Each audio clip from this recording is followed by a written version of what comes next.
Hello friends, welcome to Riyaz classes. Welcome to another session जहाँ पे हम पढ़ रहे हैं unit 5 markets and market segmentation. This is a unit of the subject marketing management MCO 06 of MCom second year Ignou. Before we begin, if you like the videos that I'm sharing, do hit the like button. Do share your comments to let me know you find all this useful for your studies. Also, don't forget to subscribe so that you won't miss out on watching and learning from my videos. So let us begin with our session.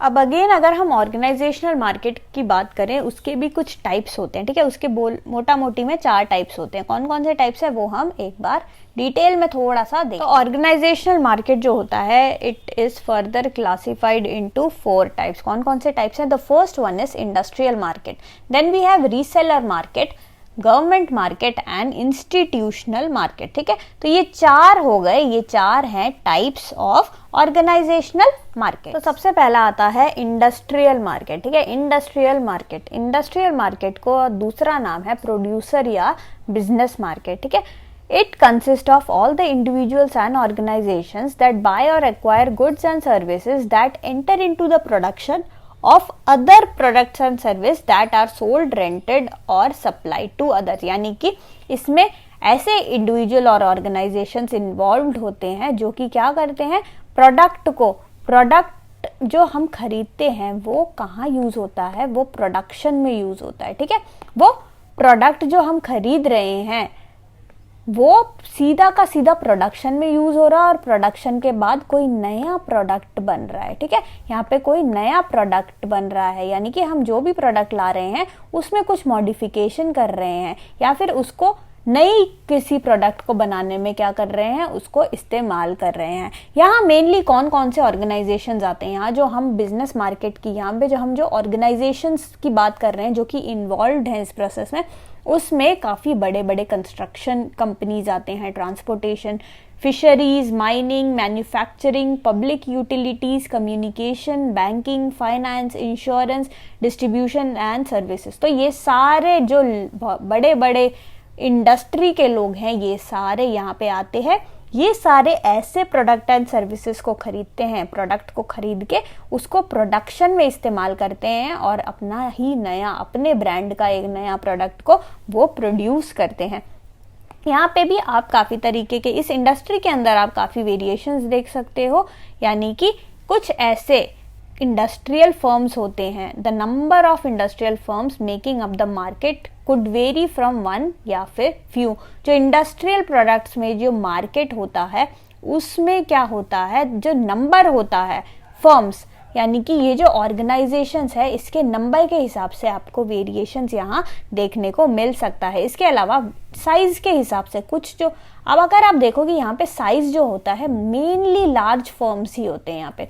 यहाँ पे बहुत large firms ही involve होते हैं, कुछ छोटे firms भी हो सकते हैं, ऐसा नहीं है, बट यानी कि आप साइज के हिसाब से भी यहाँ पे वेरिएशन देख सकते हो। सेकेंड जो टाइप ऑफ मार्केट है वो हमारा है रीसेलर मार्केट। ठीक है, रीसेलर मार्केट का मतलब इसके नाम में ही छुपा है, रीसेलर। ठीक है, तो यहाँ पे ऐसे इंडिविजुअल्स और ऑर्गेनाइजेशंस इन्वॉल्व होते हैं that are involved in acquiring goods for the purpose of reselling और renting them to others at a profit. यानी कि यहाँ पे जो पर्पस रहता है, पर्पस होता है रीसेलिंग। ठीक है, रीसेलर मार्केट के अंदर प्रोडक्ट्स को क्या करते हैं, रीसेल करते हैं। कहने का मतलब ये है कि प्रोडक्ट जो है, प्रोडक्ट को पहले एक्वायर किया जाता है और उसी सेम प्रोडक्ट को क्या करते हैं, रीसेल करते हैं, यानी कि फर्दर सेल करते हैं, फर्दर उसको सेल करते हैं एट अ प्रॉफिट, या फिर उसको वो रेंट करते हैं। आपको भी पता होगा कि अगर आप कोई सामान रेंट पे रहते हो तो आपको उसके क्या देने पड़ते हैं, चार्जेस देने पड़ते हैं ना, और वो चार्जेस जो होता है वो उस कंपनी के लिए प्रॉफिट बन जाता है। ठीक है, तो यहाँ पे रीसेलर मार्केट में क्या हो रहा है, पर्पस है रीसेलिंग। कोई ऑर्गेनाइजेशन या कोई भी बिजनेस जो कि रीसेलिंग मार्केट में इन्वॉल्व होगा वो पहले प्रोडक्ट को खरीद के लाएगा और उस प्रोडक्ट को वो आगे क्या कर देगा, आगे उसको या तो उसी सेम फॉर्म में बेच देगा या फिर थोड़ा मॉडिफाई करके भी वो बेच सकता है। ठीक है, आगे वो उसको बेच देगा या फिर वो उसको रेंट पे देगा और रेंट से वो चार्जेस कलेक्ट करेगा और वही उसका क्या होगा, प्रॉफिट होगा। मेन एम है प्रॉफिट कमाना, और किस तरीके से कमाएगा वो प्रोडक्ट को रीसेल करके कमाएगा। नाउ जो थर्ड टाइप ऑफ मार्केट है that is the government market. In most of the countries government organisations are a major buyer of goods and services. तो यहाँ पे क्योंकि ये गवर्नमेंट मार्केट है, यहाँ पे जो बायर होगा वो कौन होगा, वो सीधा गवर्नमेंट होगा। इट कुड बी इधर सेंट्रल गवर्नमेंट, स्टेट गवर्नमेंट या फिर लोकल गवर्नमेंट, ठीक है। तो यहाँ पे गवर्नमेंट जो होगा वो गुड्स एंड सर्विसेज को क्या करेगा, वो उसको परचेज करेगा गुड्स एंड सर्विसेज को, या फिर रेंट करेगा, या फिर कोई भी गवर्नमेंट के मेन फंक्शंस को कैरी आउट करने में यहाँ पे वो प्रोडक्ट जो है वो यूज होगा। इसका जो है बहुत ही ज्यादा ह्यूज मार्केट पोटेंशियल है, क्योंकि जो भी डील्स वगैरह होते हैं, जो भी प्रोडक्ट एंड सर्विसेज यहाँ पे होते हैं, इस मार्केट में होते हैं, वो ह्यूज अमाउंट के होते हैं और ह्यूज डील्स होते हैं यहाँ पे, ठीक है। यहाँ पे एक नया फीचर आता है कॉम्पिटिटिव बिडिंग सिस्टम। अगर आप प्राइवेट सेक्टर से कंपेयर करोगे, प्राइवेट सेक्टर से अगर आप कंपेयर करोगे तो गवर्नमेंट का परचेजिंग प्रोसेस जो होता है वो थोड़ा सा डिफरेंट होता है, क्योंकि यहाँ पे कॉम्पिटिटिव बिडिंग सिस्टम जो होता है वो फॉलो होता है, ठीक है। तो यहाँ पे जो एक फीचर है जो गवर्नमेंट मार्केट का है वो है, यूनिक फीचर यही है कि यहाँ पे कॉम्पिटिटिव बिडिंग सिस्टम होता है, ठीक है। और जो भी प्रोडक्ट्स होते हैं वो लार्ज क्वांटिटी में होते हैं, क्वांटिटी लार्ज होता है, और हर तरीके के प्रोडक्ट होते हैं। जरूरी नहीं है कि वेपन ही ले रहा है या फ्यूल ही ले रहा है, ऐसा नहीं है।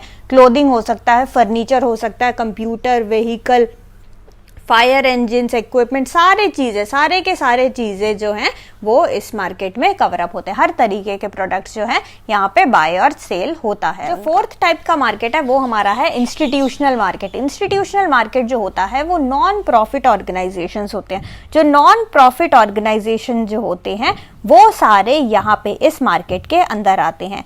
This is also known as non profit organisation और नॉन बिजनेस मार्केट। जो नॉन प्रॉफिट ऑर्गेनाइजेशन है ये इसका दूसरा नाम है, और जो भी नॉन प्रॉफिट ऑर्गेनाइजेशन है यानी कि जो कि बिजनेस को कैरी आउट नहीं करते, इसका एग्जाम्पल क्या हुआ, जैसे कि एजुकेशनल इंस्टीट्यूशंस हो गया, यानी कि स्कूल हो गए, कॉलेज हो गए, इसके अलावा नर्सिंग होम हो गया, हॉस्पिटल हो गया।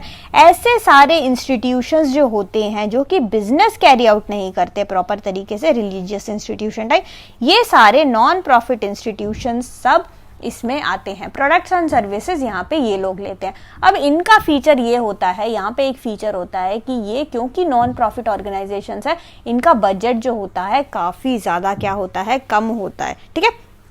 अगर आप स्कूल, कॉलेज, यूनिवर्सिटी इन सब की बात करो, इनका जो क्या बोलते हैं, इनका जो बजट होता है वो काफी कम होता है, और इनका जो प्रोडक्ट भी होता है काफी यूनिक प्रोडक्ट होते हैं, काफी ऐसे प्रोडक्ट्स होते हैं, काफी नीशे प्रोडक्ट्स होते हैं, ठीक है। अगर स्कूल हो गया, स्कूल की बात करो तो वो क्या कहेंगे, वो लैब के जो इक्विपमेंट्स है वो सब खरीदेंगे। तो एक पर्टिकुलर तरीके के प्रोडक्ट्स होते हैं, वो ये लोग खरीदते हैं।